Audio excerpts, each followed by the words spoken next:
and I will start my formal moderation. We will, just to give time for more people to come in, we will put a short video that we have to present, and then we will enter with the presentations and the seminar.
Então, agora tens como porcos, Cristiana. Ser embaixadora já está, então, a se ouvir. Good morning, welcome. I especially welcome the Minister of International Cooperation of Egypt, Dr. Hania Al-Mashad, the Minister of Maritime Affairs of Portugal, Dr. Serrão, the speakers who joined us, and the audience. We thank you for joining us. This is the Portuguese presidency of the Council of the European Union in partnership with the European Investment Bank and the delegation of the European Union in Egypt have come together to host this joint webinar on water sustainability and clean oceans.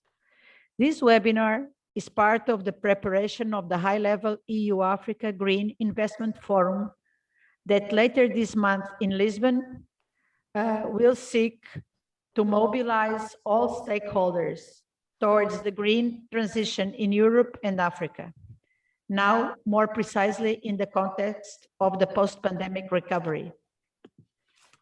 The EU and Egypt are close partners and enjoy a long-standing friendship and strong relations in many fields. The EU is Egypt's largest trading partner and the #1 foreign direct investor. We also work together on global issues facing the EU and Egypt, as is the case with the corona pandemic and today with water issues that we will be discussing. The European Investment Bank, on its side, has been a key international partner for Egypt and investor in critical infrastructure needs. The bank has provided financial support for the transportation sector, the water infrastructure, renewable forms of power generation, and many other issues of which his representative will speak later.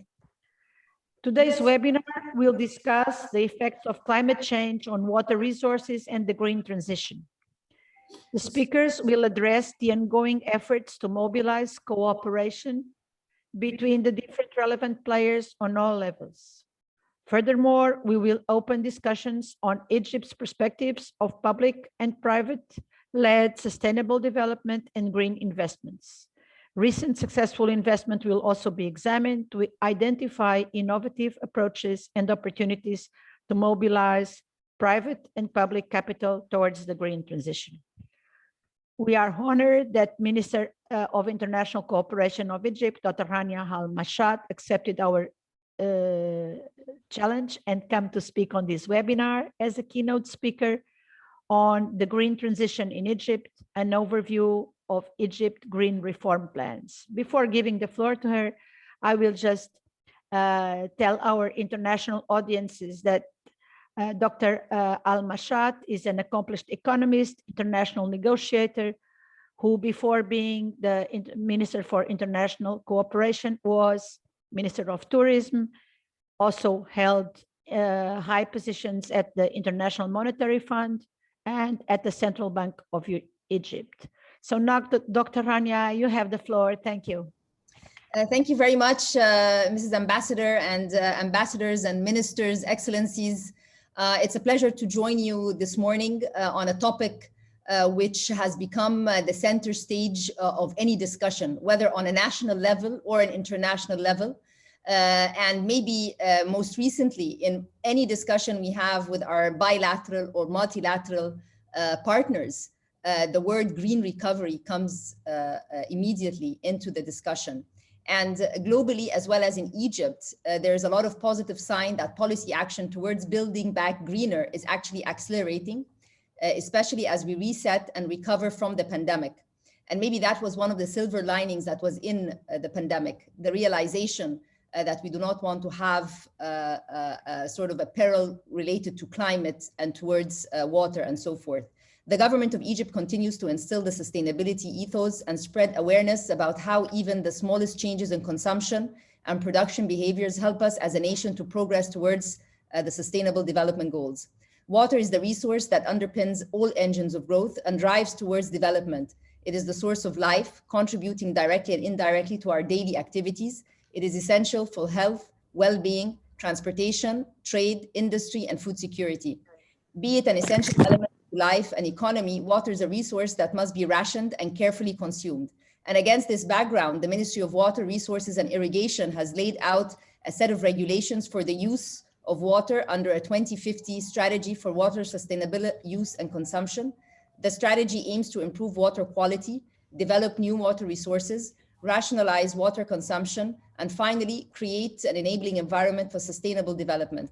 This strategy is in line with the Egypt's 2030 agenda, which focuses on achieving green growth and capitalizing on reforms to promote sustainable consumption and diversification of resources across the country. In light of the crucial role that water plays in our national agenda, the Ministry of International Cooperation focuses on development of all natural resources and limiting of its waste.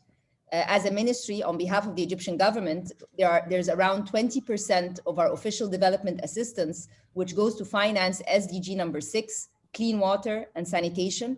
We have around $5 billion, which cover 43 projects. And when we look at the details, we would find that the whole world is partnering with us in these projects.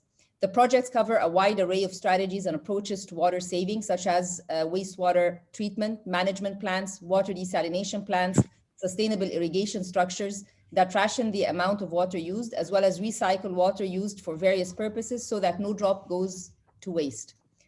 Through our economic diplomacy and our principles of economic diplomacy, our international partnerships for sustainable development, we continue working with our multilateral and bilateral development partners to support green growth towards a sustainable future for the country. Here, let me mention particularly the EIB. We share a development portfolio of $2.5 billion, focusing on projects that span from energy, pollution combat, water management, transportation. EIB, as you mentioned, Your Excellency, is a strategic partner in steering not just the project, but also awareness and implementing new systems to ration the use of water. I will just give one example, a project which is very important, the Kitchener Drain Quality Improvement Project. It showcases the magnitude and the importance of water sustainability affecting the livelihoods of people directly. The drain spreads across several cities in the Delta area, cutting through 182 villages and supporting more than 11 million people. This is just to give some scale of only one project that we work with EIB. We work with so many other partners on very important projects, and given Egypt's size, the scale by which people are affected and the number of SDGs that we can meet through these projects are pretty impressive, and they speak loud for the amount of cooperation we have with the world. It is through the discussions like these that open doors to the realization of action plans that lead to impact, ensuring that natural resources like water is available in abundance for generations to come. Egypt is a grow country in the Circularity Gap report, and we are keen on developing alternative water resources and continue spreading awareness and sustainable usage of water so that people would become part of the preemptive move to save this resource. A few other points that the country or the government is doing when it comes to the green recovery. Egypt was the first country in the region to issue a green bond a few months ago. And this was tied and benchmarked against several projects which are labeled green projects. So this is again an attestament to the government's commitment towards such a recovery. Also, environmental standards in our investment projects, which are government financed, are also now being rolled out. So again, a keen focus on green. When we take a look at our energy strategy as well, there is a very keen focus on renewables and wind farms, and all of this adds also to a green recovery. Environmental stewardship, thinking and acting green are no longer an option for us. They are mandatory to push towards a safe and cleaner future for our nations. Thank you very much for inviting me, and I wish success for this very, very important green talk. Thank you. Thank you, Minister, for being with us. I know that you have to leave. We are all very grateful for your presence, and we take note of your encompassing, introducing remarks, and we will now say goodbye to you, and we move to our panel on water sustainability and clean oceans. Before starting, and even before introducing the speakers, let me briefly explain to the participants the working methods. We will start with our speakers, to whom I request that they keep within their time frame. And immediately after the panel, we will have a Q&A. This Q&A means that we are taking only written questions. Participants will be invited to submit questions in writing, and we will select a couple to be answered at the end according to the time left, which probably will not be as big as we would like. Right now, we turn to Ambassador Christian Berger, who is the head of the EU delegation in Egypt, and who will talk to us about water sustains all, why and how the EU supports the water sector in Egypt. Ambassador Berger, you have the floor. Marina, thank you very much, and good morning to everyone, ministers, ambassadors, colleagues and friends, and people who are concerned about water and the oceans. I think this is a very important meeting. It goes hand in hand with what the European Union is doing with the Green Deal. So thank you for organizing this. We will get certainly a lot of ideas and inspirations from this seminar. The Minister Rania Mashad already spoke about the importance of water for Egypt and what the international community is doing here. So I really don't need to go into great detail. Simply to say, and here again, let me quote her. She said, "Water is essential for everything." I mean, this is a quote from antiquities. And throughout centuries, this has been very important. I mean, I'm sure you all know the quote by Herodot, who said that Egypt is a gift of the Nile. So, I mean, it shows you how important this is for human survival and human dignity in this country. It is fundamental to the resilience of society and the environment that we live in here. Very evident and very important for Egypt, as I said. But water is not only a source of life. We see in recent years that water is also becoming a source of conflict and tension. And I think we need to keep this in mind for what we are doing to make sure that there's an abundance of water and enough water to reduce the risk of tension. So water scarcity, as I said, leading to tension is indeed a global challenge, and it is particularly true in the Mediterranean region, which is among the world's most water scarce places. All countries in the Mediterranean are concerned about water conservation, fair distribution of water, and this opens, of course, it's not only a challenge, it also opens new opportunities to apply a common approach to the problems of water resources, water resource management, and more precisely, water governance. And this is certainly an issue that we work very closely with Egypt. Water pollution is also an aggravating factor for water availability in Egypt and the Mediterranean in general. And we think it can be addressed firstly by applying sustainable water management, including wastewater treatment and water reuse, and secondly, by enforcing environmental standards and nature-based solutions to restore biodiversity and resilience. So water has been and is a very important sector of cooperation between the European Union and Egypt. We've been active in Egypt for more than a decade, and the EU is assisting the government of Egypt in improving the quality of life for the people, not only by supporting the water sector, but many other sectors, but water is the key. We're trying to expand water coverage, improving the quality of water, providing wastewater treatment, and promoting cooperation between our experts, institutions through the water cycle. So we have a lot of common activities also in the research and technology area. Now, water is and will remain a key pillar of our cooperation. And let me just highlight a few areas where we think this is important and how we can do this. First of all, investing in human capital, making people aware of water scarcity and what can be done about it. Secondly, by ensuring the presence of strong, cautious public awareness about water scarcity and water pollution. And the European Union has accompanied and supported the Cairo Water Week for now 3 years running, which is one of the major events here in Egypt about water scarcity. Thirdly, we are supporting investment in infrastructure together with the European financial institutions, particularly as the minister already said, with the European Investment Bank. And Alfredo, who is here, will talk about this in a minute, and we will hear more about it. And we have invested in wastewater treatment plants, and we will expect further investments to cover modern irrigation methods, desalination, canal rehabilitation, and many, many other things that we're discussing at the moment with our colleagues here in Cairo.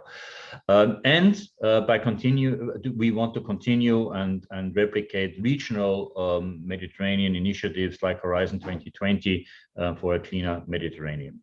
Now, a couple of figures. So we have provided about 500 million in grants, which have leveraged concessional funds about 3 billion euros over the last 10 years, as I mentioned. And here, again, let me underline the very important role the European financial institutions are playing here. We are present with water projects in 16 Egyptian governorates. This leads not only to the enhancement of water, but also in the end to job creation, both permanent jobs and short-term jobs, and the enhancement of the quality of life for about 18 to 20 million people across the country. This is the practical thing, but there is also a strategic work that we're doing with Egypt. We're working on the preparation of the National Water Resource Strategy up to 2050. So this is another contribution that comes from the EU, and the National Rural Sanitation Program, which is funded through a number of important projects. The minister already mentioned the Kitchener Train, which is one of the key projects that we are supporting here, both the EIB but also the Commission through grants. There are other projects like the Lake Karun wastewater project, which is helping.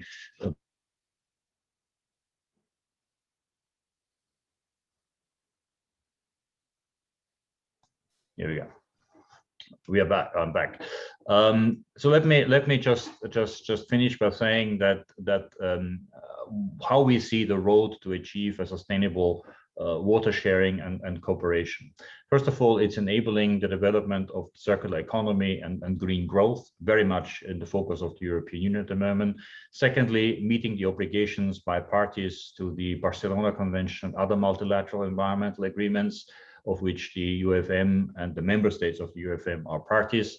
And thirdly, by pursuing the objectives of the Mediterranean strategy for sustainable developments.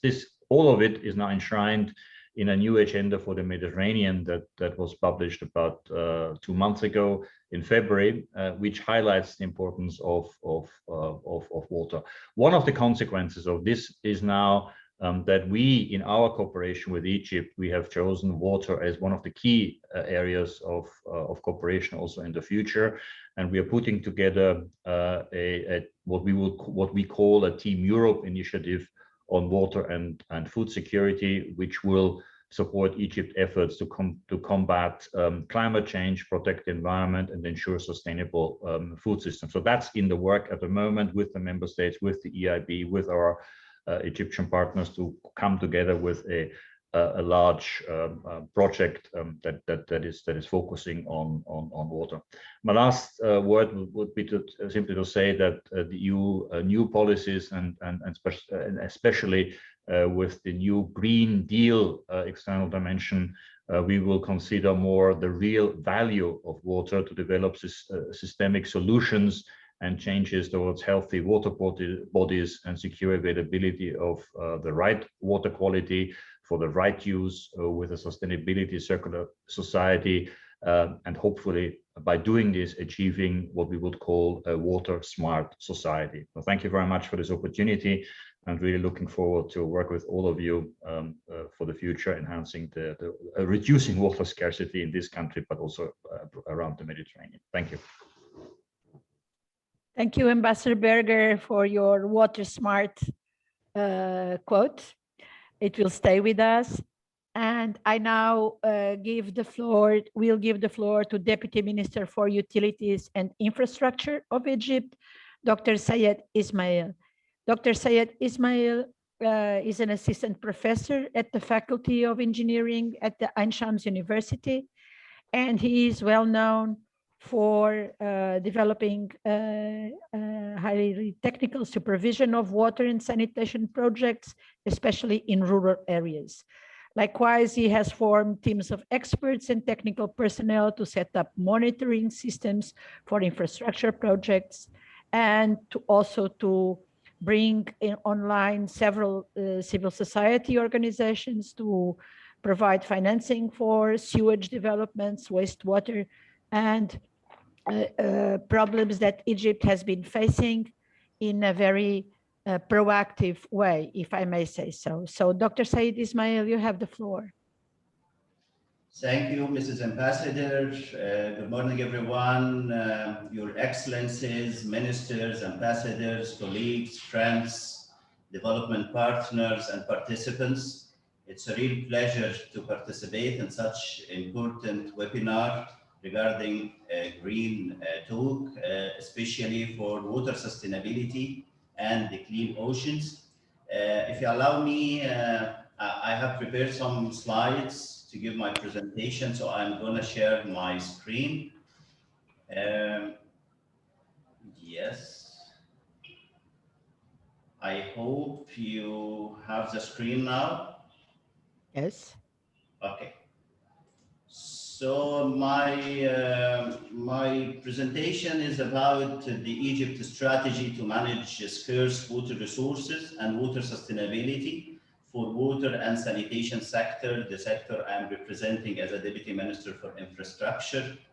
So we have been facing many challenges regarding the water in Egypt. Egypt is currently facing water scarcity and shortage as the following challenges. Population growth, of course, the current population in Egypt is more than 100 million capita, increasing in annual rate of increase about 2.2%, with drinking water coverage 98.7% and average sanitation coverage 65%. Then we have the limited water resources. For example, the per capita water share is less than 600 cubic meter a year, which is highly below the water poverty level. And this is adding a lot for the challenges that we are facing in Egypt, especially with the new development everywhere we see in Egypt. Also, the increase in water demand and to provide the water needs for the new development and the national projects, and the impact of the climate change, which has a major impact on water resources global in the world and also in particular in Egypt. We have developed a strategy for the water and sanitation sector in Egypt, and this is the main outlines for the strategy to manage water scarcity and sustainability for the utilities sector. And the strategy has three main pillars. The first pillar is regarding alternative sources of drinking water through desalination water in coastal governorates and the groundwater. And then the second pillar is the reuse of the treated wastewater. Currently, we are moving from disposal into safe reuse. And this is through expansion and construction of wastewater treatment plants in Upper Egypt, and upgrading the existing wastewater treatment plants, and also improving the quality of treated wastewater in different governorates, and agriculture drainage water treatment for irrigation like Massama and Bahr mega projects, and expansion of the National Rural Sanitation Program, as mentioned with our friends and colleagues. And the third pillar is the reduction of non-revenue water through expansion and installation of household water meters, decrease the losses in potable water networks, and use of water-saving fittings and media awareness plans for water conservation. So for the desalination stands at the most promising alternative to provide the potable water increasing needs for the coastal governorates across both the Mediterranean and the Red Sea. Egypt has plans to develop and expand desalination capacities to meet the current and the future demands. For example, the existing desalination plants in Egypt currently is about 74 different plants with a total capacity about 820,000 cubic meter a day in North Sinai, South Sinai, Red Sea, Matruh, Ismailia, and Suez governorates.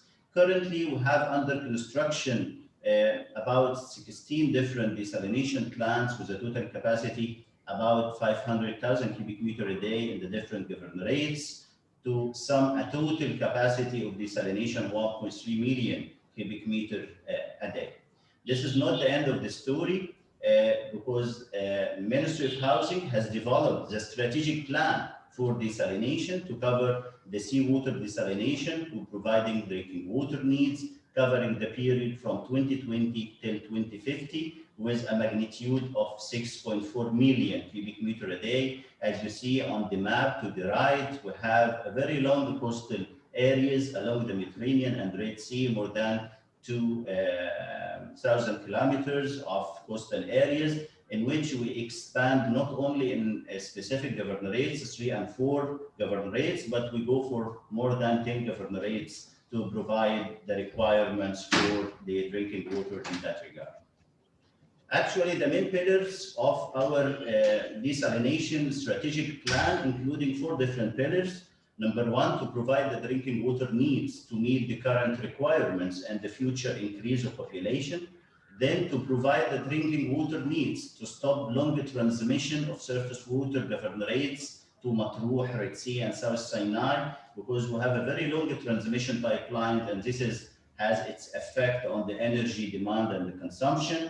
The third pillar is to replace the surface water by desalination water in coastal governorates, and finally to provide the drinking water needs required for the new urban development communities along the Red Sea and Mediterranean Sea, as you see, New Al-Alamein, New Ras Al-Hikma, and so ever new cities and the new communities. Regarding the groundwater is another source that could be considered in the areas that haven't access to the Nile River and the seawater, such as Oasis and the New Valley Governorate.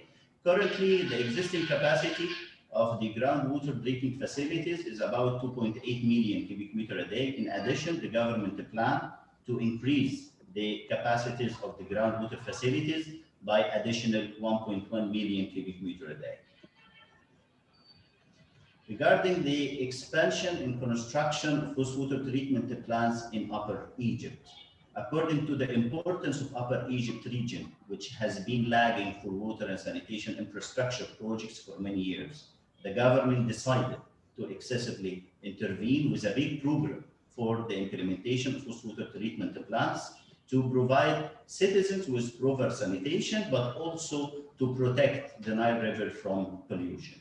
The wastewater treatment plants have been increased by construction of 54 wastewater treatment plants in Upper Egypt, post-tertiary and secondary treatment according to the standards, with a total capacity of 1.2 million cubic meter a day to serve about 8.3 million capital. It it was not only about the expansion for the new wastewater treatment plants, but also we have to work on the existing facilities that have been constructed many years ago, with upgrading the existing wastewater treatment plants, upgraded to advanced treatment to improve the water quality discharge to water streams for proper reuse of treated effluent with a total capacity of 320,000 cubic meter a day. So now in our strategy, we are moving from safe disposal into safe reuse of treated wastewater.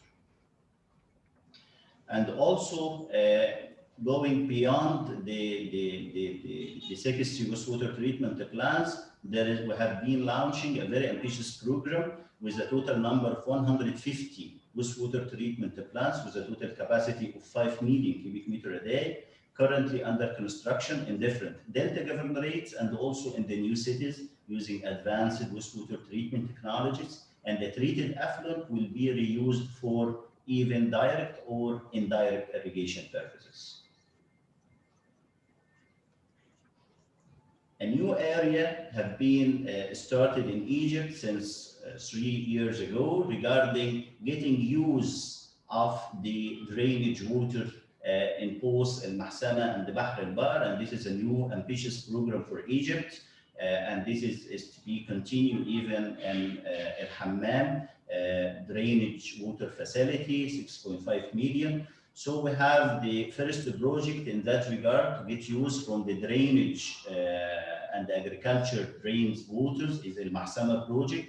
And the Massama Project is a tertiary treatment for just 1 million cubic meter a day, just in one facility. And the project aims to treat the Massama agriculture drain for agriculture irrigation, about 60,000 acres in that area. And then we have the project under construction, and this is a very huge project. This is 5.6 million cubic meter a day. I guess this is the biggest facility for the treatment all over the world, say 5.6 million cubic meter a day. The one I heard about was in Mexico, 3.2 million cubic meter a day. So this is a very huge program regarding utilization and get using the drainage water instead of dispose this water into Manzala Lake and then to the Mediterranean Sea, we stop any pollution in that regard and get this water in just one facility, 5.6 million cubic meter a day, with advanced treatment for reuse for the area around the project. Regarding the National Rural Sanitation Program, and this is a very important program as mentioned by esteemed colleagues and friends, and also by Mr. Christian Berger. And the National Rural Sanitation Program, actually, this is a very important program. This is initiated in 2015 to increase the wastewater coverage in rural areas, which is the main challenge for Egypt during the last period, which becomes now a part from the presidential flagship program for the integrated development for rural Egypt, Hayat Karima initiative, which covers not only limited to sanitation and the drinking water, but it also covers the health, education, water and wastewater, roads, decent housing, etc., to achieve the sustainable development for rural Egypt, in which we have 58 million Egyptian citizens are living there. We have a very long pipeline regarding the rural sanitation and RSP, National Rural Sanitation Program, and a major part from that pipeline is funded by our development partners and friends from EU, from AIB, APRD, World Bank, African Development Bank, and so on. And this is just part from this long pipeline Kitchener program in different governorates, Gharbiya, Kafr al-Sheikh, Ahliya, to improve the water quality by treating 550,000 cubic meter a day and improve the health and environmental situation of 700,000 capita, in addition to devolution of Kitchener drain and the Mediterranean Sea.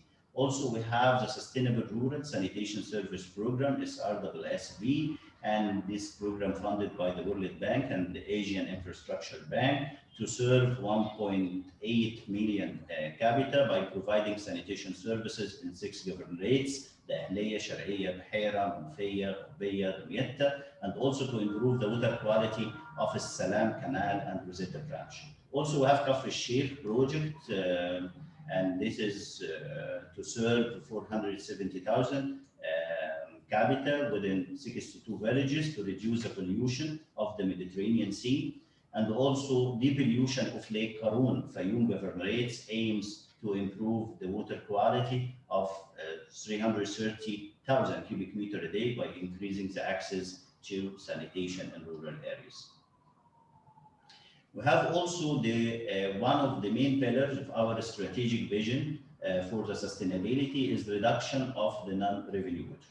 And this is through different interventions, expansion and installation of household water meters. This is including the expansion in providing the prepaid water meters for the new customers, and also replacement of the non-working existing water meters.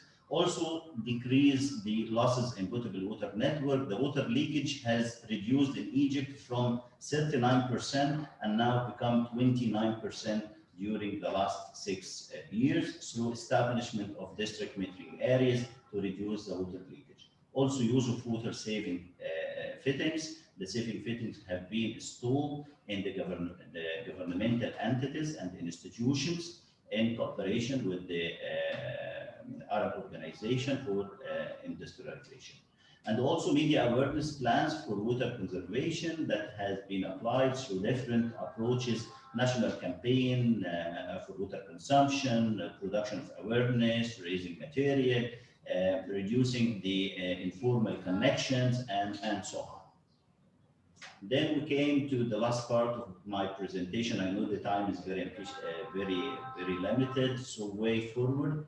I think just focusing in order to achieve the sector overall sustainability, the Ministry of Housing, Utilities and Urban Communities is currently busy to finalize the following important activities, such as water and wastewater law, and it's now under the fulfillment of the final Parliament's comments and close to be issued.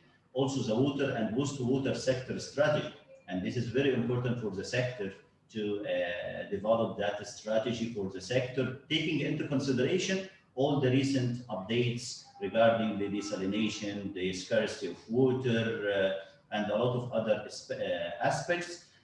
Already the expression of interest has been issued and the RFP close to be issued in that regard.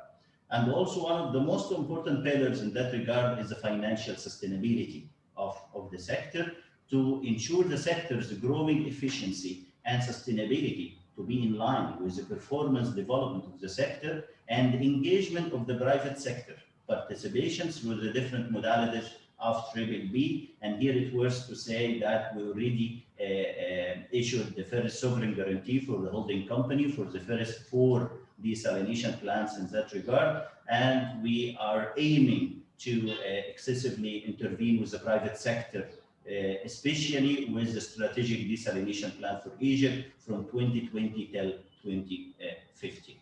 Thank you very much for giving this opportunity, and the floor is yours. Thank you, Dr. Said Ismail, for your presentation. Very clear and such a good synthetic view of the huge efforts that Egypt is making in this area under your able guidance. Now we will hear from the private sector, but before that, I will give the floor to the regional representative of the European Investment Bank, Mr. Alfredo Abad. You have the floor. Thank you, Ambassador Manuela, and good morning to everybody. Good morning, Excellencies, Ministers, Ambassadors, and friends that you have gathered today to join us in this webinar. Thank you for attending the invitation from the joint invitation from Portugal, the youth delegation, and the EIB. This is a very important event for us because you know that Ambassador Manuela explained we are preparing the conference of talks between Africa and Europe on green transition that will take place on the 23rd of April in Lisbon. And we have set up a number of events, around 25, in 25 different countries in Europe and Africa, discussing different topics and discussing different aspects of common interest between Europe and Africa, and to support this green transition that is at the end of the day in the benefit of all of us.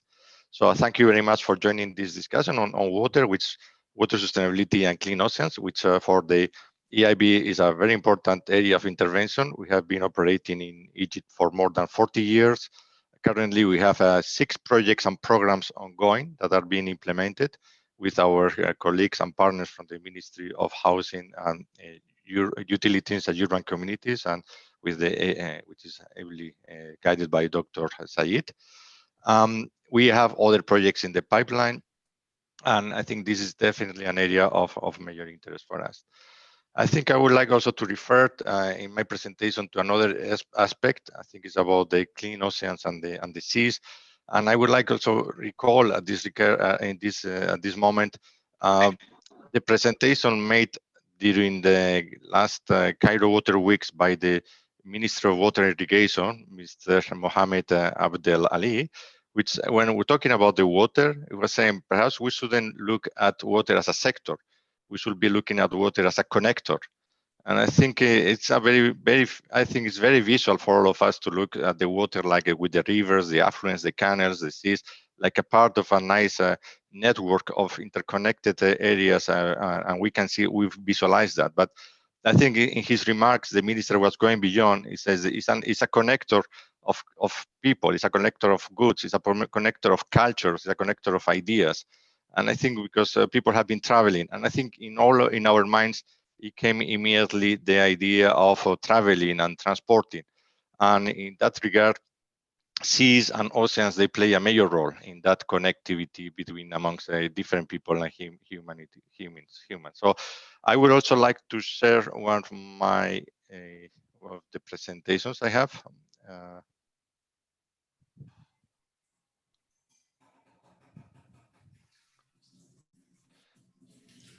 Which concerns the Clean Ocean Initiative, and it addresses the issues of the problematic of plastics.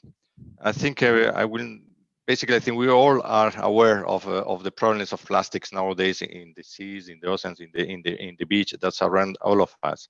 And I think we should highlight the importance of oceans in our lives. I think more than 3 billion people around the world, they live in the coastal areas. So biodiversity of the seas and oceans are critical ingredients for maintaining their livelihoods.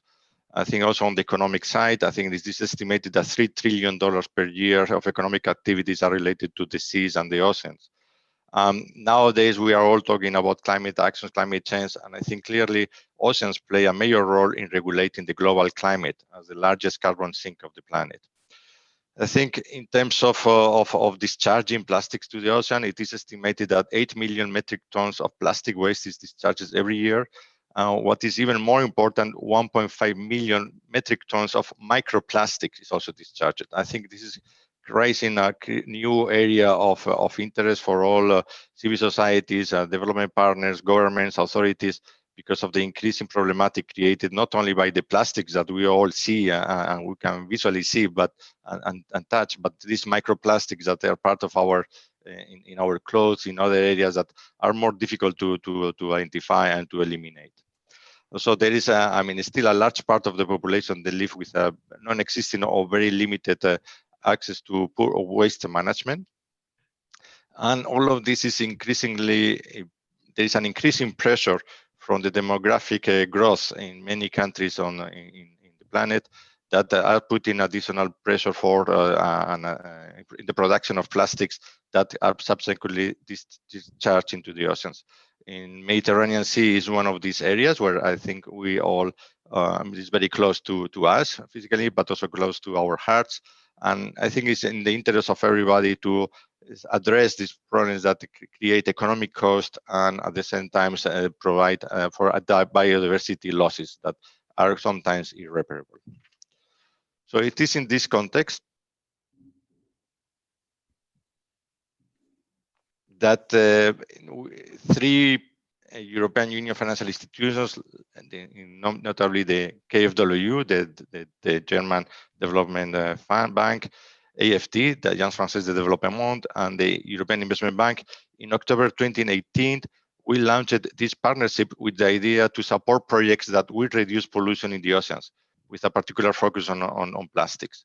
The objective is to mobilize up to €2 billion of financing in lending for the period 2018 to 2023. In October 2020, 2 additional partners joined the initiative. This was the CDP, is the public sector bank from Italy, and ICO, who is the Spanish public sector bank. So obviously, as we are development banks, we are international financial institutions, we are involved in providing long-term financing, both to public and private sector, but also we are interested in mobilizing elements of grant investments or grants in terms of investments, or for the mobilization of preparation of projects and facilitation of implementation of projects. At the same time, we are looking at all kinds of innovative structures. Also, we are trying to look at how to involve private sector or any other areas that are related to the cleaning of the pollutions of the oceans and the seas. Geographical scope, we cover globally all the continents, with a particular focus in Asia and Africa countries, but also we have projects identified in Latin America and areas of Europe that they have a clear impact on cleaning up the discharge of plastics to the seas. These obviously have to be in place that located in areas that or villages that close to the riparian area coasts. But what is more important in terms of eligibility criteria is to put the emphasis on the expected benefit in cleaning the discharge of plastics into the oceans. Sectoral scope of the facility is very broad. I think it goes from solid waste management, including the collection, pretreatment, and recycling of waste, and obviously all the activities related to waste water treatment or waste management in ports and harbors in the areas close to the sea, and as well as the management systems of urban stormwater. But we go beyond the area of waste management and water treatment. I think what is also important for us is to identify how we can contribute to reduce plastics discharge into the ocean. So also we are looking at projects that they produce innovative ways of producing packaging or other forms of wrapping up or manufacturing in order to reduce the discharge of plastics into the ocean. So also the circular economy or looking at reusable, recyclable plastics are also of great importance for us. And these are projects that are also eligible for our initiative. As a small or big, just a quick snapshot of what we have done so far. Up to now, three initial institutions, EIB, KfW, AFD, we have signed 22 projects for a total amount of 1.3 billion euros mobilized for this initiative. So we have already reached 65% of the overall goal by 2023, and we have 11 projects more in the pipeline, which we expect to raise commitment funds of around 1.66 billion. So in this case, we are expecting to exceed the objective set up in 2018. By sector, basically most of our financing goes to wastewater collection and treatment, 65% of the projects, followed by stormwater management and solid waste. And by region, Africa is the largest recipient of this funding, both in North Africa and Sub-Saharan Africa. This is more than 50%. This is also fits well into the objective of the talks that we are having, green talks between Europe and Africa. You see that the continent is the major recipient of funding on this area. It follows by Asia and Oceania, and then Latin America and the neighborhood, and the European Union and the neighborhood.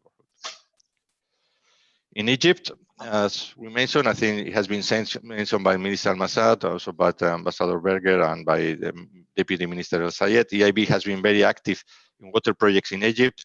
We have financed already 6-7 projects for a total amount of 750 million euros. These are already ongoing projects. And 2 of these projects already qualified as part of the Clean Ocean Initiative. These are the Kitchener Drain and the Alexandria Wastewater Management Plan. Kitchener Drain has been referred by previous speakers, but you can see it is a very large investment at around 440 million. EIB provided a loan of 238 million. This is co-financed with our partners, the European Bank for Reconstruction and Development, but also we are mobilizing grant elements from the European Union.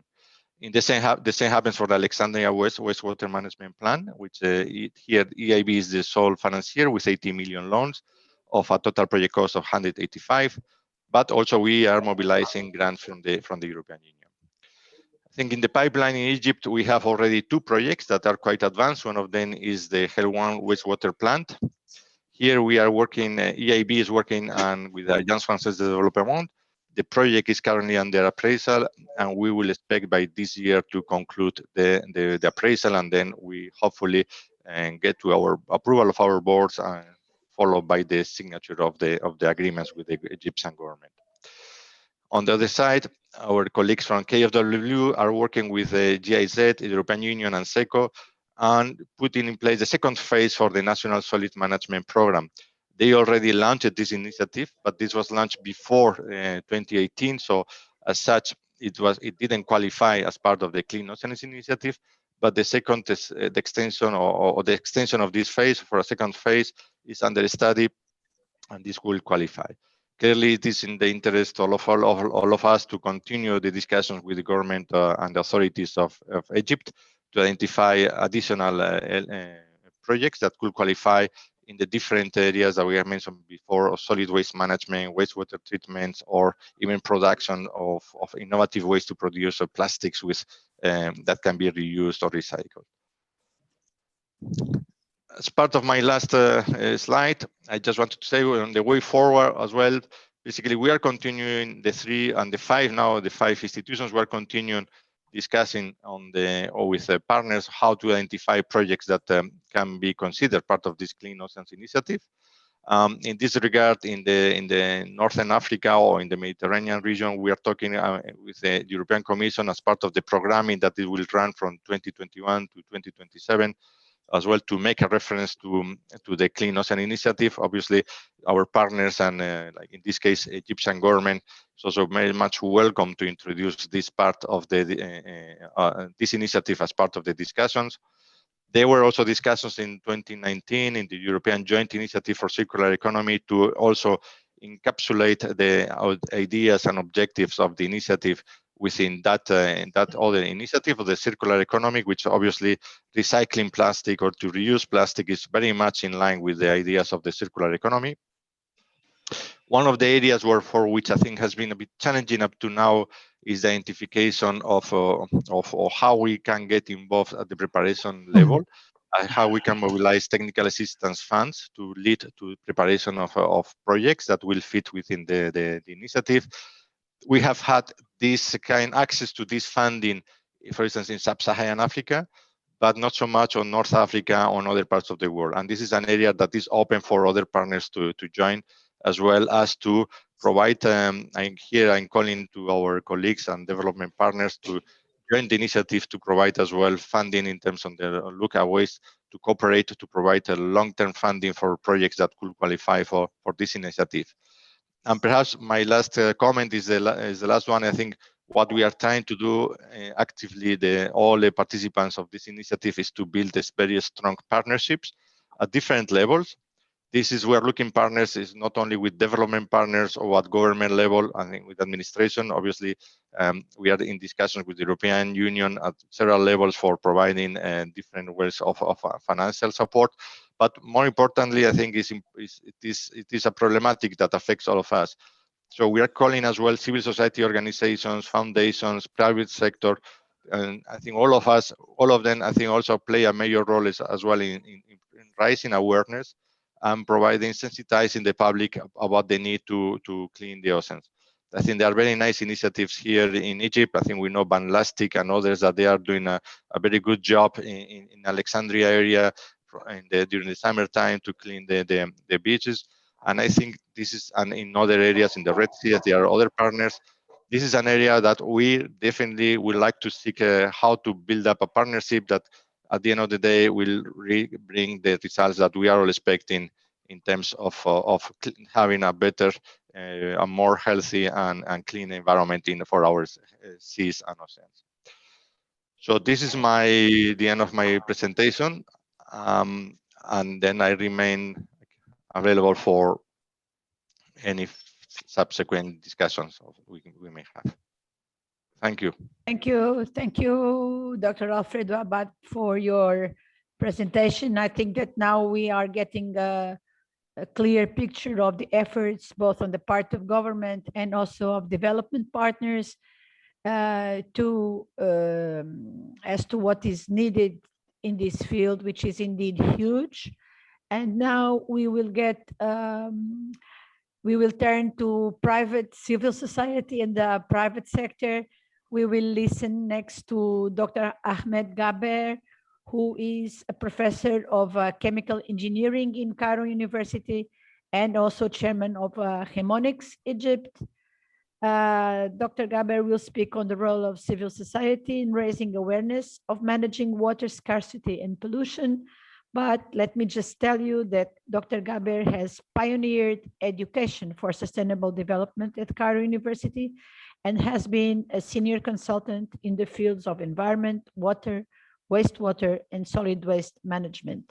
He is an expert in the design and preparation and supervision of institutional reform programs and in project, asset, utility, and knowledge management in the water, wastewater, and solid waste management sectors, which is indeed a very relevant participant in our debate today. Dr. Gaber, you have the floor. Thank you very much, and thank you for inviting me. Allow me to share my screen.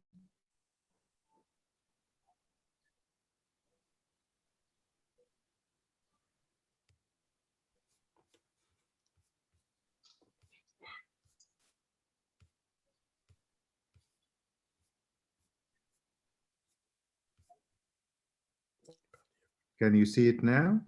No. Yeah. Can you see yes. it now? Okay. Now, yes. Okay. Okay.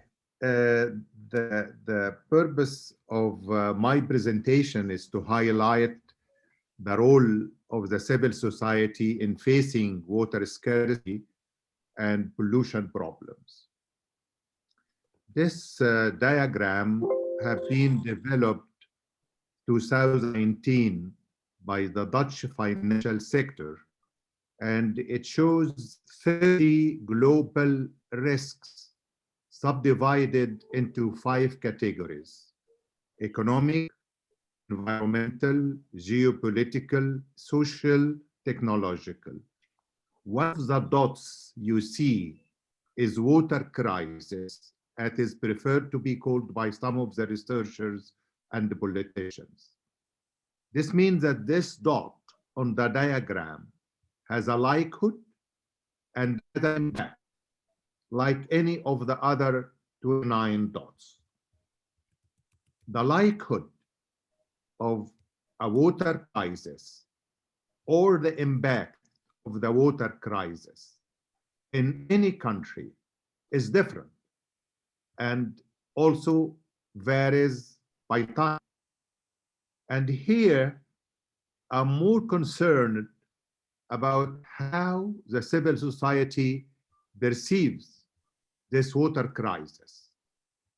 Definitely, it varies depending on so many factors, based on which the civil society in any place, in any region, will perceive how serious is the likelihood and how serious is the impact of the water crisis. I tried to correlate between the 2 elements, water scarcity, water shortage, and water pollution, because we listened to so many examples of trying to face the water crisis from one of the 2 angles. Here, I presented a watershed with certain water course, with certain pollution load. But see, as the water input, influx in any watershed goes down, the waste quality, the water quality goes down too. Then there is a magnification power that when the water is less, the water quality is worse. This means the potential for water use goes down. This means the severity, the water scarcity in any watershed goes up. And I think this is the complexity of the relationship between the water influx to any watershed and the impact on water scarcity and on water quality. The way why all the projects, the programs we talked about, that we are approaching this problem from two sides. One side, we are trying to apply water scarcity mitigation measures, and on one side, we are trying to apply water scarcity we try from both sides. And this is in the design of any program that we hear. Basically, it is one way or another, or the two. On the side of the water scarcity, we know we either increase the supply or control the demand. Here, I'm thinking about from the perspective of civil society. And on the other side, in the water quality, it is either to do prevention or to do treatment or to do restoration. Maybe from the civil society point of view, they see themselves more in the prevention, because I think the government is taking more role in the treatment or restoration. I think the question will come, the subject of my talk, what the civil society can do. First, can pray. In every culture and religion, I found the rain prayer. Every religion, when water doesn't come, we pray to God. But think about it. If the civil society asks the whole society to pray for rain to come, isn't it this is a magnificent way of making the society aware? But I find actually a prayer for water quality. Till last night, I thought about the papyrus of Ani, 2050 BC, the ancient Egypt, the Book of the Dead, in which the Egyptian believed that after life, he will stand up in front of the judges and he swear, he confessed, I have never polluted. I have never stopped water to flow to a neighbor. Isn't it magnificent that not only pay for the rain to come, but also to confess that we have not polluted water and we have not stopped the water to go to a neighbor. In the recent history, we have seen something even fascinating, more than that, in my opinion. It started in New Zealand, and now in many parts of the world, civil society was able to create legal right for river. Then the river have a legal personality. It can take you to court if you pollute the river. Isn't it thing that the civil society can mobilize the resources and go and gain for the river its legal personality? Wish that the civil society in Egypt can work towards the river Nile will have legal personality and can take anyone who pollute river Nile to court. You can see there are two sides I mentioned. Pray, create the legal right. It's a spectrum. Maybe some of you will see that the PREI is a passive way to support the water sector.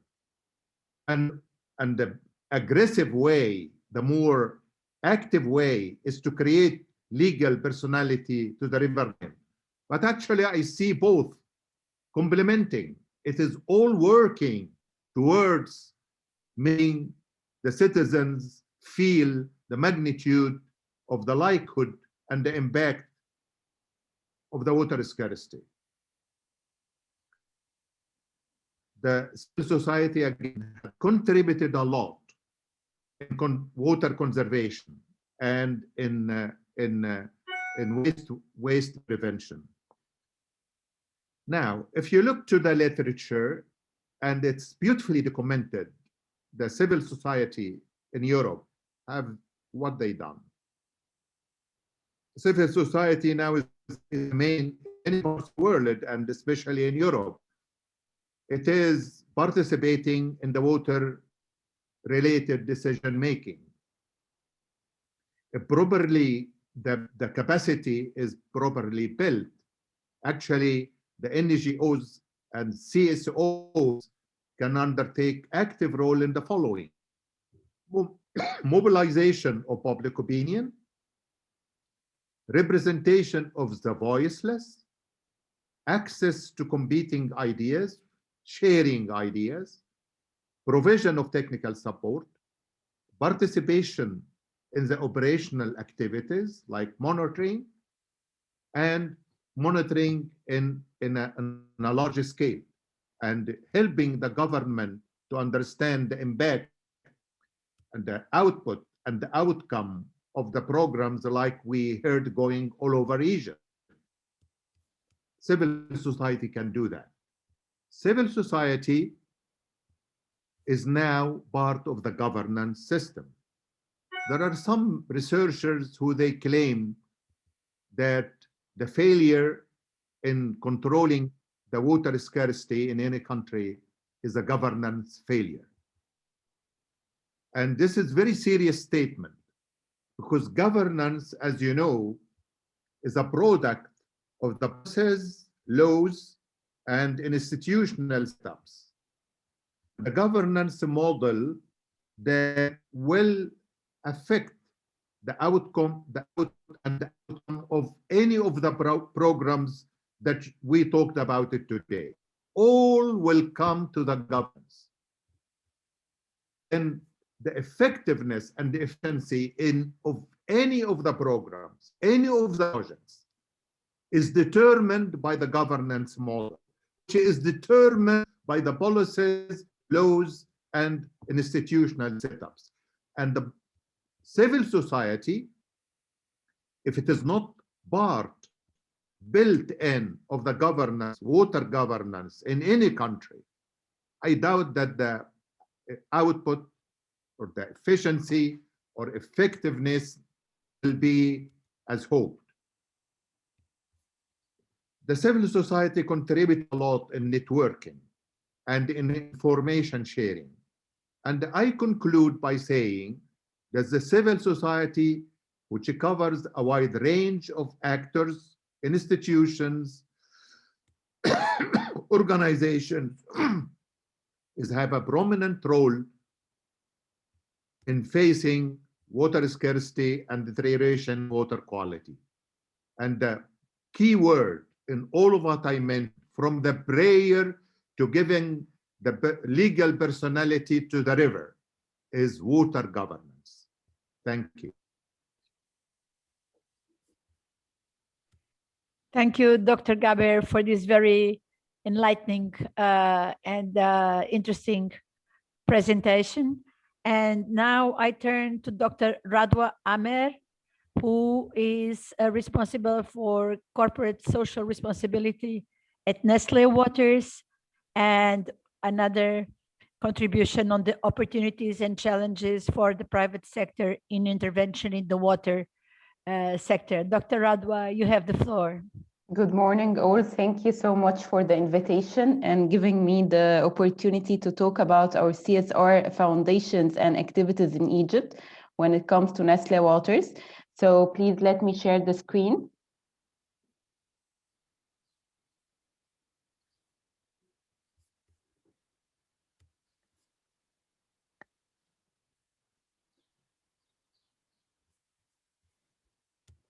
Okay, you see the screen right now?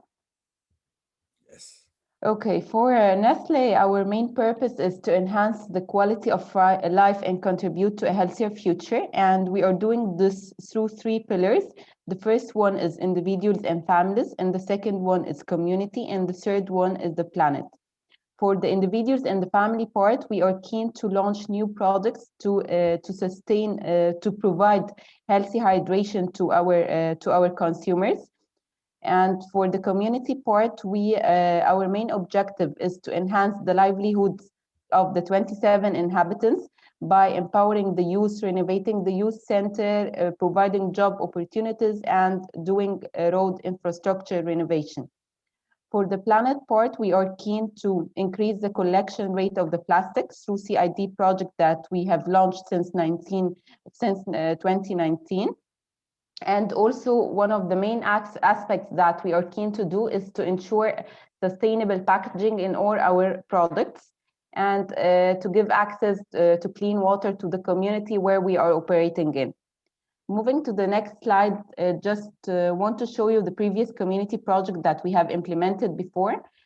So we have implemented a medical convoys that is dedicated to the families where we are operating. We are operating in a rural area since 1980 with a total inhabitants of 27,000. So we have done a virus C campaign, we have done kids medical convoy, all with the objective to give more health more health care for the villagers.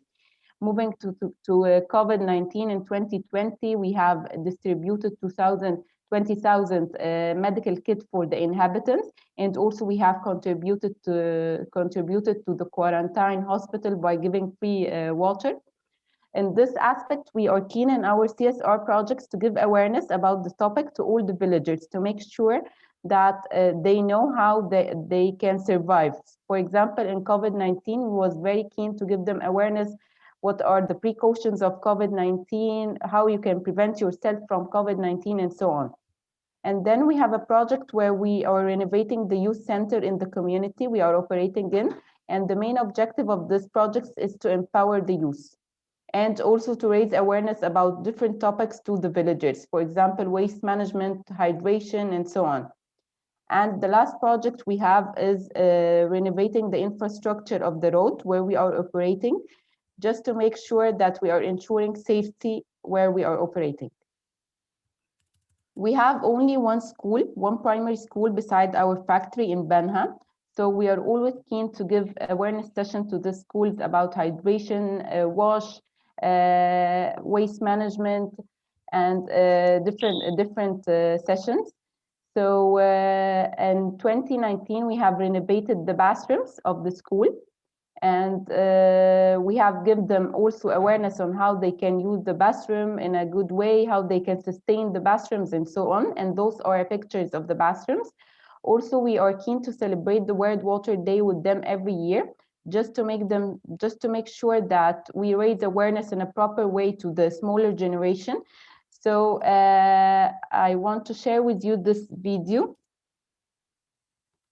The sound is not working, but we can you can see from the video what was happening. Here we just give them an awareness session. We have distributed a coloring book with do and don't, so they can know how they can save water in their daily habits. We have done a water station where they found a bathroom and a toilet in a parking area, and then they know how to save their water in their daily habits. Okay. We have draw also on the school walls. We have let them know the importance of water and how they can conserve water by letting them know if they did a wrong behavior regarding the water. We will the water will gone away by this amount of water. Okay, for the sustainability part and for the planet, here in this aspect, we are very caring. We care about the planet in terms of water and plastic. So when it's come to the plastic, we are keen, as I mentioned in the first, to have all our packaging sustainable. Means that we are removing all the packaging material that is not sustainable. So in 2019, we have removed the PVC material from our packaging, which was the next leap from our both brands, Baraka and Nestle Pure Life. And we have also collaborated with CID company to collect, and with the informal sector in the Manshayat Nasser to collect plastic. When it's come to water, actually Nestle Waters Egypt Banha factory is the first factory in Egypt to get a certification which is called Alliance for Water Stewardship. This certification means that we are using the water in a sustainable way and responsible way when it's come to our operation. Not only our operation, it also means that in the water catchment we are operating in. And in order to take this certification or to be certified by this certification, we have to go through the 5 pillars that you've seen in the presentation and fulfill a lot of data and make sure that our operations is using the water in a sustainable way. Okay, so coming to the Nile River and how we are contributing to save the Nile River and save our resources from the waste. So we have run in the Oceans Day in 2019. We have implemented a cleanup campaign that is totally done by our employees. It was in the Nile River in collaboration with Youth Loves Egypt NGO, and we have several partners like Barik and Go Clean and Up a Fuse. And we was having 200 plus volunteers, all from Nestle Waters and Nestle Egypt. And we have collected 5 tons of waste and 2 tons of plastic waste. And in the upcoming slide, you will just see a video showing the day from the start.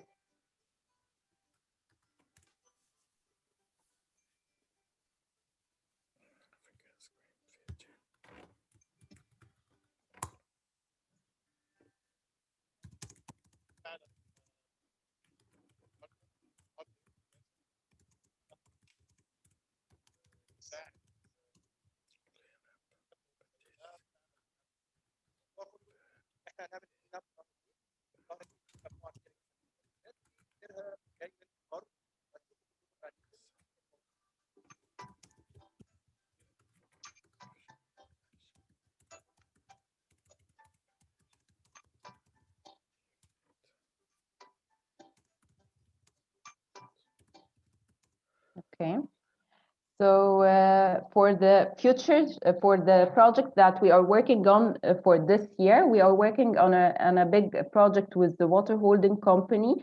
The main objective of the project is to give access to clean water to the community where we are operating in, with a total inhabitants of 27,000. So we are currently working on renovating the water station there. And we are planning to launch this project this year and totally, and it will be funded by the water holding company and Nestle Waters Egypt. Thank you. Thank you, Dr. Radwa. This was a very interesting addition to our panel, showing how at the village level you can really induce this type of awareness, and I can only compliment you for that. And now coming to this part of our panel of the questions, I would tell our participants that the Q&A is open for written questions. And as of now, we have 3 questions, which I think are quite relevant questions. You can read them in your Q&A panel if you open it, the participants. But I can read out one question. I think the 3 are worth answering because they will take further our debate. The first question is about the quite big question from Sarah Elisawi from Haram newspaper about the economic impacts of climate change and how the pandemic has or has not reduced the process of clamping down with the measures of economic closure, and how can they be invested?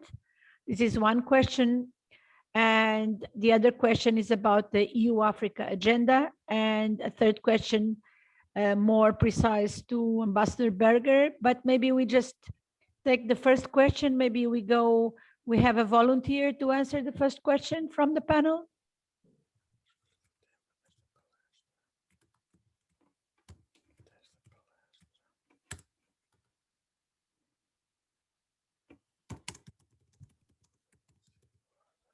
Yes.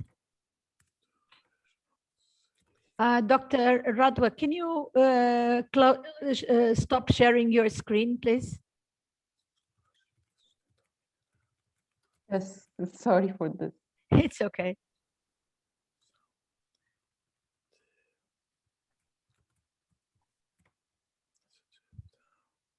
Hmm?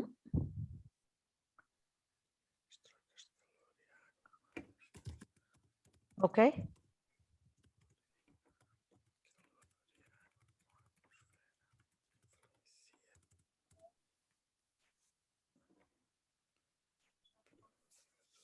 Okay. Hmm. You don't see it right now, right? No, I see it. Okay.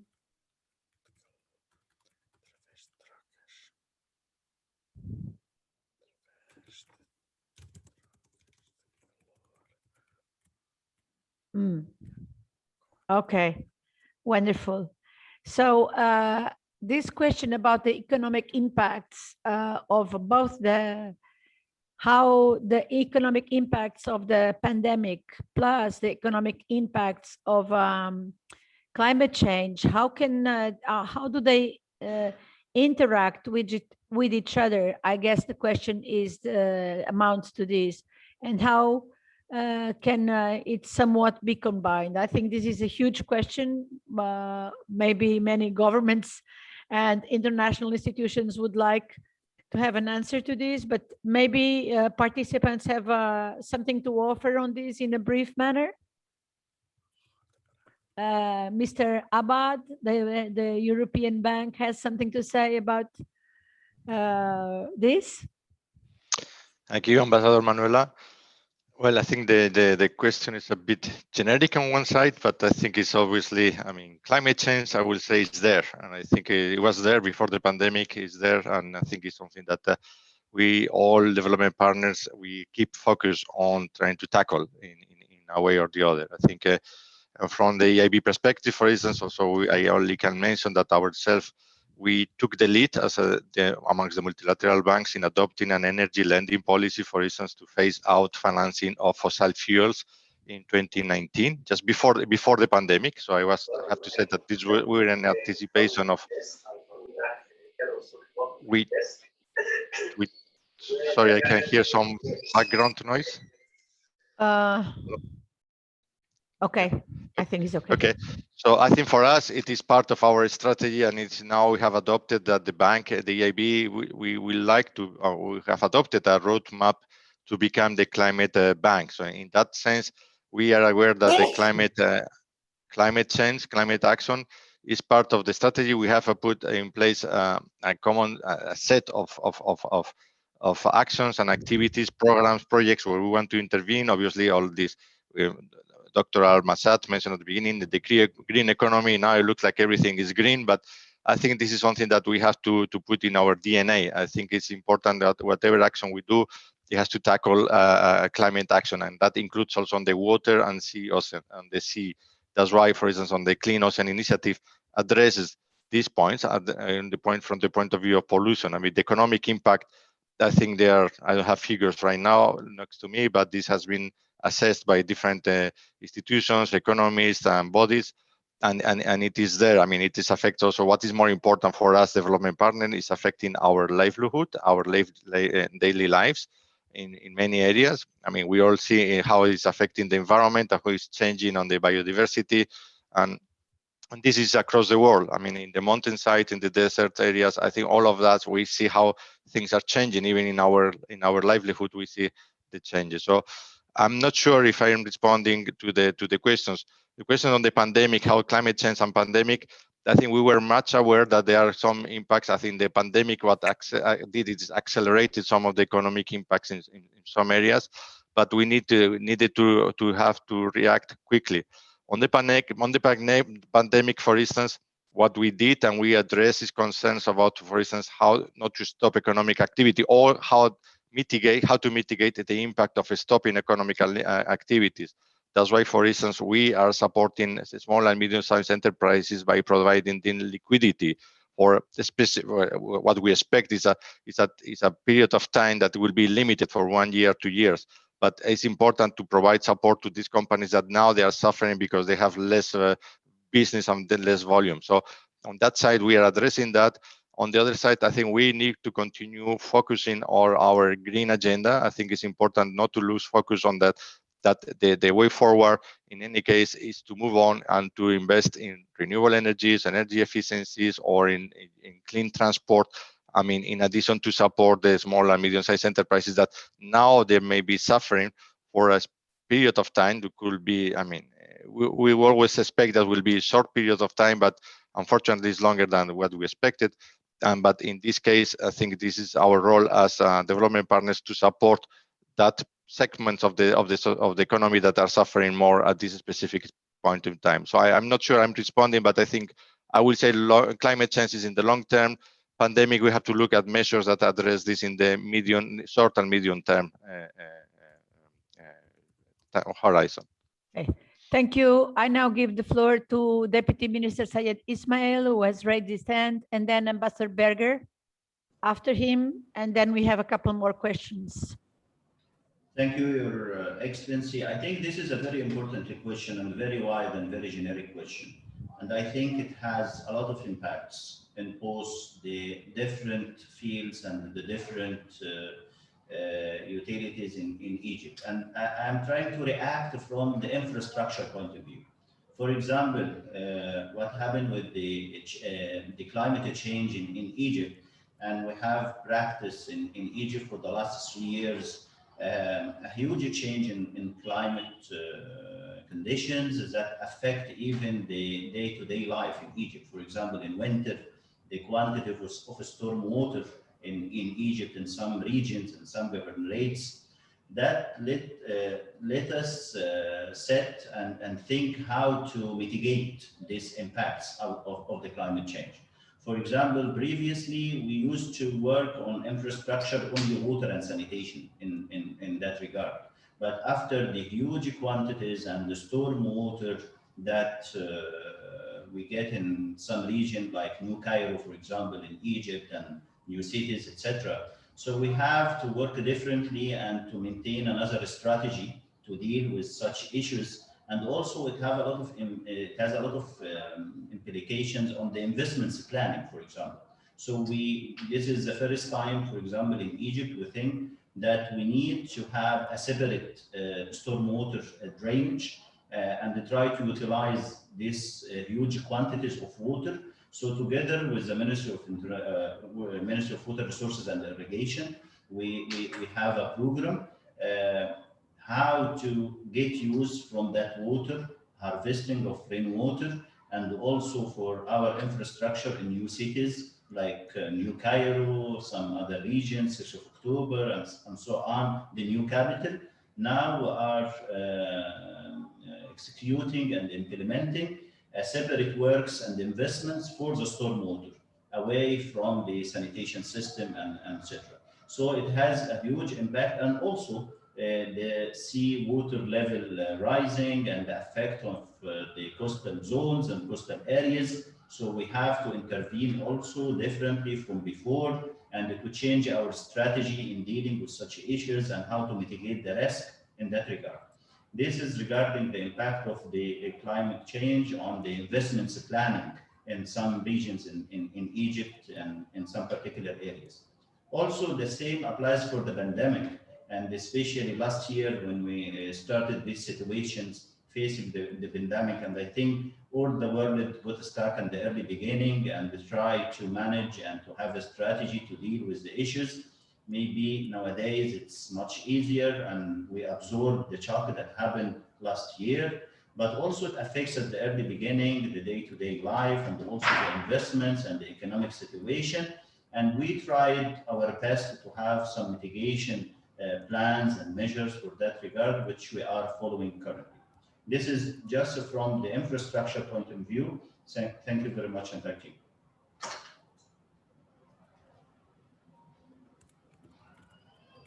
Thank you, Ambassador Berger. Thanks a lot.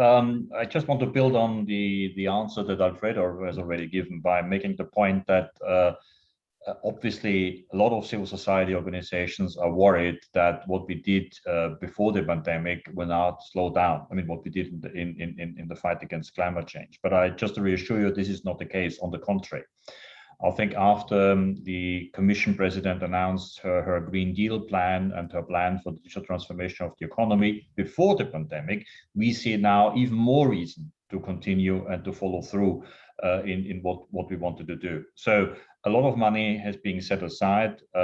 We are very active on the international scene in implementing the Paris Agreement. We're very pleased that the United States has rejoined this agreement. And we will prepare now also for COP26 and beyond that. So this is on the global stage. More on the European stage, we have issued important regulations. One on biodiversity, which fits into this agenda, and secondly on the farm to fork initiative, again, which fits into this agenda with rural development. So all this together, Green Deal, transformation of the digital transformation of the economy, rolling out various regulations, all this together with the financial support of the European Union, hopefully will allow us not to slow down in the fight against climate change, but use now also the opportunities that are there with the pandemic. And those opportunities are very clear because it will allow companies to develop new processes, new technology, find new ways of working. So all of this, hopefully, as I said, will counteract the impact of the pandemic on our climate goals. Thank you. Thank you.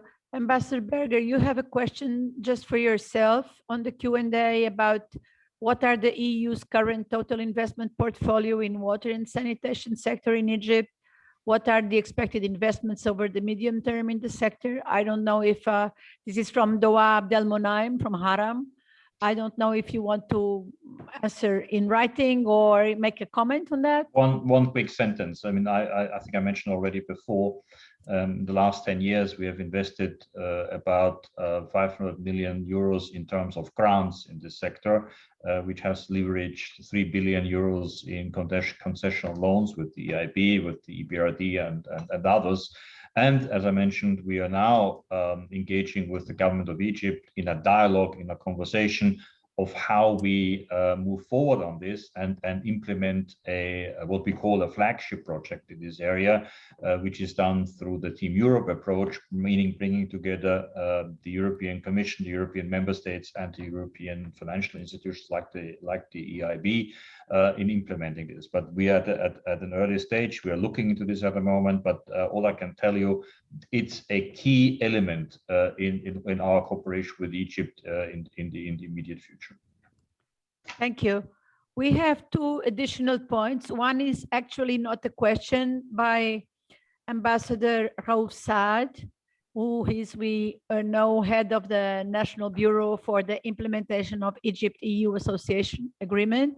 We say hello to Ambassador, and we are happy that he's listening to us. Ambassador is making a point about the Suez Canal, and on the one hand, how wide the questions implicated in this water question are, of which we are only addressing very limited aspect, of course, in this webinar. But he finalizes his comment saying that the crisis that took place in the Suez Canal has revealed not only the crucial importance of the canal to the world trade, but also highlighted the direct interlinkage between Europe and Egypt and the necessity to benefit from the location and advantage of the Suez Canal economic zone, and through its indispensable advantage to Europe through facilitating trade and investment to Egypt from the hub to Eastern Africa, Southern Asia, and the Gulf. He says a couple of more important things to this question, which I think should be taken forward to the EU Africa High-Level Forum in the 23rd of April. And this takes me to another question that has been placed by Mengestab Haile, which is about how could there be an EU-Egypt partnership to support Africa, hence contributing to the EU-Africa agenda, leveraging on Egypt's experience in this water sector. I think that I would submit to the panel that these are very relevant questions in that they are very connected to what the Green Talk is about, which is to bring a contribution to the high-level forum of these specific aspects. Of course, the impact of the Suez Canal on world trade and how this can be accommodated towards the rest of Africa, the importance of Egypt's experience to the African continent, how it can be used both as a stimuli or example. So before giving the floor to our Minister of Maritime Affairs, who will conclude the panel, I just wish to ask members of the panel if you want to comment on this, just making sure that we will forward it to the organization of the high-level forum anyway. I don't know if you have comments. Ambassador Berger. Thank you very much, and let me also thank Ambassador Saad for his very important comments about the Suez Canal as the lifeline for Europe and the European Union. I think we have clearly noticed this the last few weeks how important this is, but it is also very important for Egypt as a place where production can take place, where we can shorten the supply lines, where we can bring production closer to the European Union in the current situation of the pandemic. Infrastructure, transportation facilities, and a very well educated and young labor force are all very important elements for doing this. Let me just make one comment on the Africa aspect of this. First of all, the High Representative issued a communication a few weeks ago about EU-Africa partnership. And here there are two important aspects. One is the work on the green transition and energy access for Africa. And the second point that is mentioned in this one that is relevant for our discussion here is sustainable growth and jobs. Now, Egypt plays quite an important role here. Yesterday, just by chance, I visited the Heliopolis University for Sustainable Development, which is running together with the European Union, with Horizon 2020 and Erasmus, important programs, particularly in the water sector, in cooperation with Africa. So there is an advantage, certainly, of Egypt in transmitting the knowledge, the expertise, the know-how about irrigation and water also to African countries. And we are very pleased that we are part of this and contribute to make this happening. Thank you. Thank you. Dr. Alfredo Abad wants to make a short comment. Yes, thank you, Ambassador. Just very quick to the comment made by the Ambassador Saad, and just to let him know that, I mean, we fully agree with this comment that we have to have an integrated approach to water issues. It's not only about water per se for irrigation or for fishing or for activities or for plastics. I think we need to look at this in an integration manner. And in this regard, I just invite him as well and other participants in this seminar. There will be a particular event on the 14th of April that will be address the blue economy. And I think Minister Serrao, who is also here today, will also participate in that event. And that will be hosted by our colleagues in Addis Ababa. So just I wanted to highlight this because I think it's definitely a very important point. And I think this is one of the events that will take place before the conference of Lisbon on 23rd and 23rd of April. Thank you. Thank you very much. Thank you for the questions. I will now pass the floor to the Minister of Maritime Affairs, Dr. Ricardo Santos, and you have the floor, sir. Thank you very much. First of all, I want to say that it was a pleasure to meet Minister Dr. Rania Al-Mashat, and that I was quite touched by her intervention on this conference. I should thank you, Ms. Manuela Franco, Portuguese ambassador to Egypt, for this opportunity, and also for the organization of this important meeting cooperation with the European Investment Bank and the European Union, and it's done under the Portuguese presidency of the European Union that will be ended in the end of June. My compliments are also extended to the distinct panelists, Dr. Saida Ismail, who is Deputy Minister for Infrastructures of Egypt, Mr. Christian Berger, the EU Ambassador to Egypt, Professor Ahmed Gaber from the Cairo University, Mrs. Radwa Hamer from the Corporate Social Responsibility at Nestle Waters, and of course, last but not the least, Mr. Alfredo Abab of the European Investment Bank, who is also co-organizer of this talk and of this initiative. In fact, I was delighted to listen and to learn with your interventions and on the final discussion and debate that was in the end to answer to questions. As a final speaker, I would like to leave a message of concern and hope about the state of water resources and about the future. This green talk on water sustainability and clean ocean is of utmost relevance, as water, both fresh and salt, is at the very basis of life as we know, shaping the nature and the evolution of planet Earth. When finding for life at the cosmos, bioastronomers first search for water. Water is also at the base of our modern life. We cannot survive without this precious liquid. Apart from the satisfaction of our basic need for drink and eat, water is essential for human sanitation, health, and wealth. Without water, there is no agriculture, fisheries, and aquaculture, the three pillars of the world food system. Without water, we could not be delighted by the contemplating the aesthetics of the seas, of the lakes, of the rivers. It is remarkable the choice of the theme of this green talk by connecting the two main reservoirs of the hydrological cycle that support humanity. The ocean is the major source of fresh water and controls its distribution by interchanging heat and water with the atmosphere and influencing the weather conditions worldwide.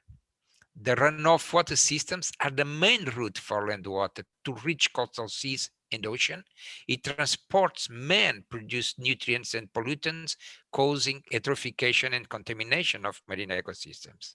So, the importance of this conference to jointly tackle the water problems and contribute to find local and global solutions to reach sustainable development must be implemented in an efficient way with a sense of commitment.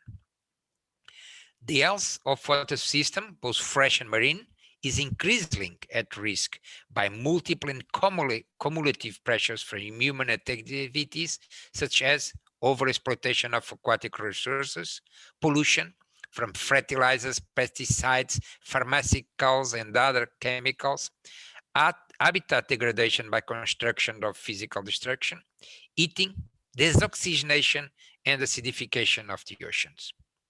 Climate change and the exponentially increasing human population and consequent consuming demand of resources are amplifying the risks that water systems are facing today.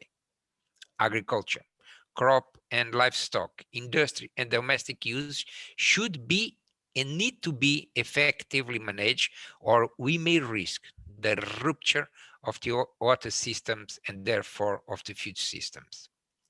A blend of anthropogenic chemicals of all sorts, including plastics, are polluting groundwater bodies, lakes, rivers, water supply systems, coastal waters, and ultimately the ocean.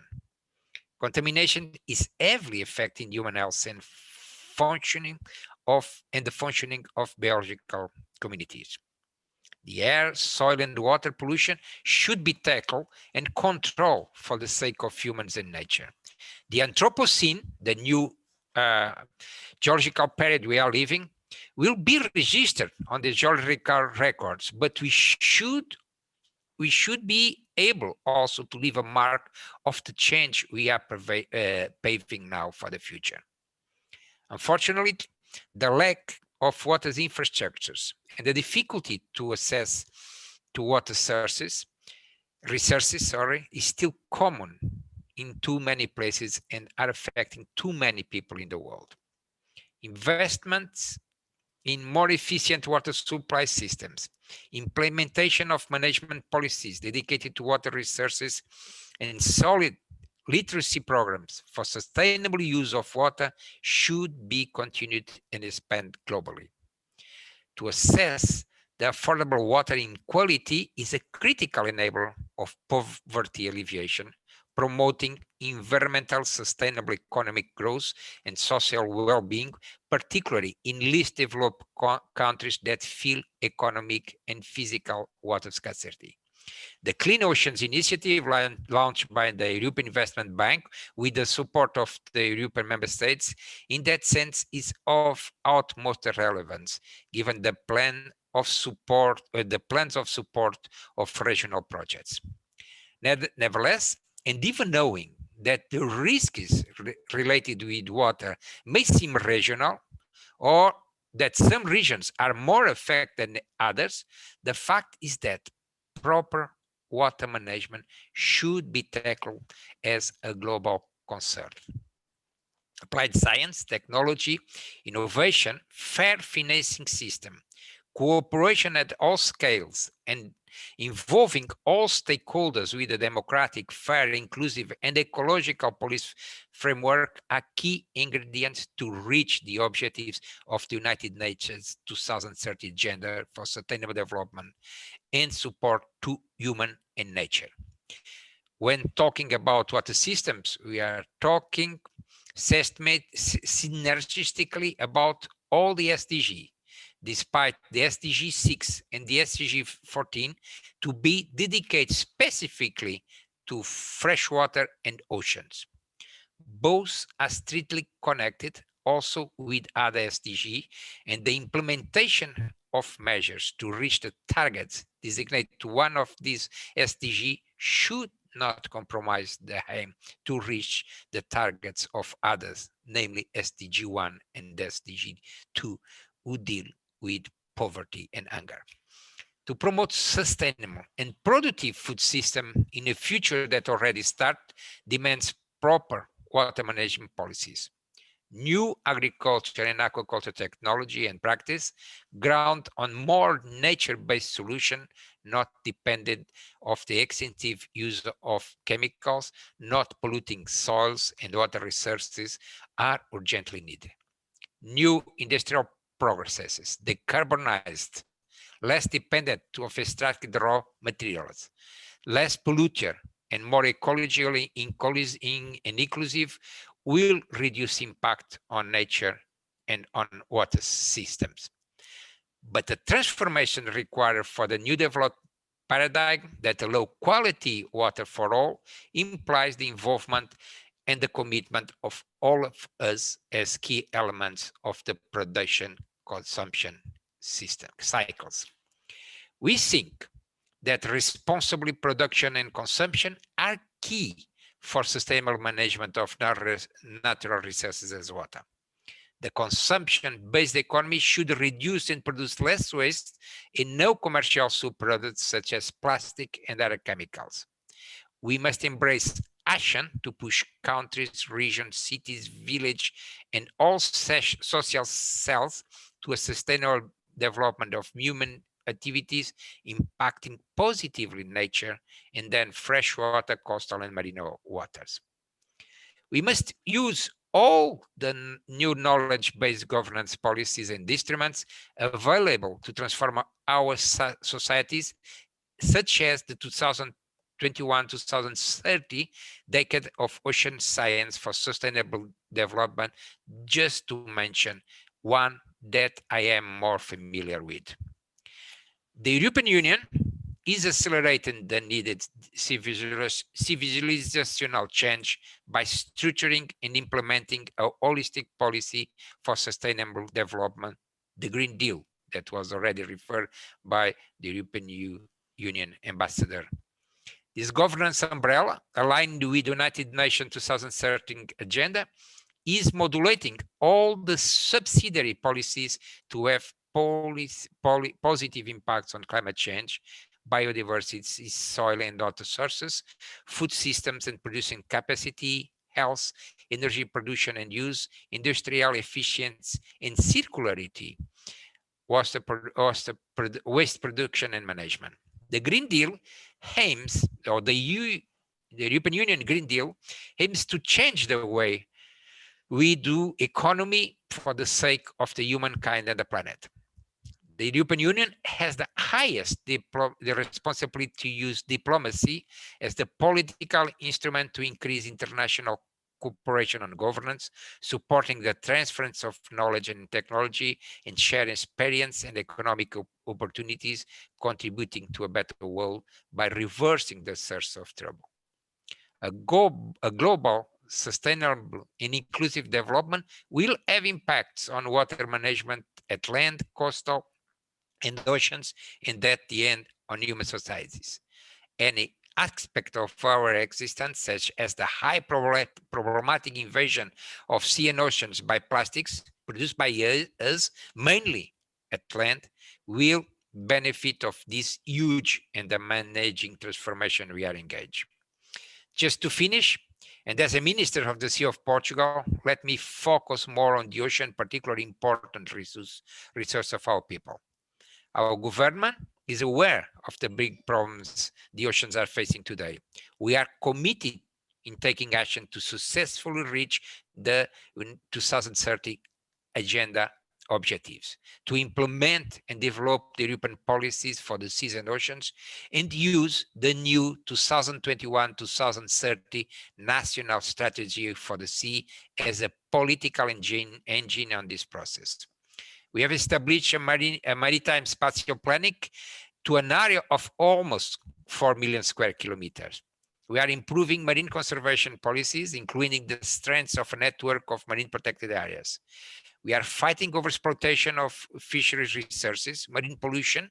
We are supporting research and innovation for a new economy across all the maritime sectors. We are promoting clusterization for knowledge transference between academia, the market, and the society.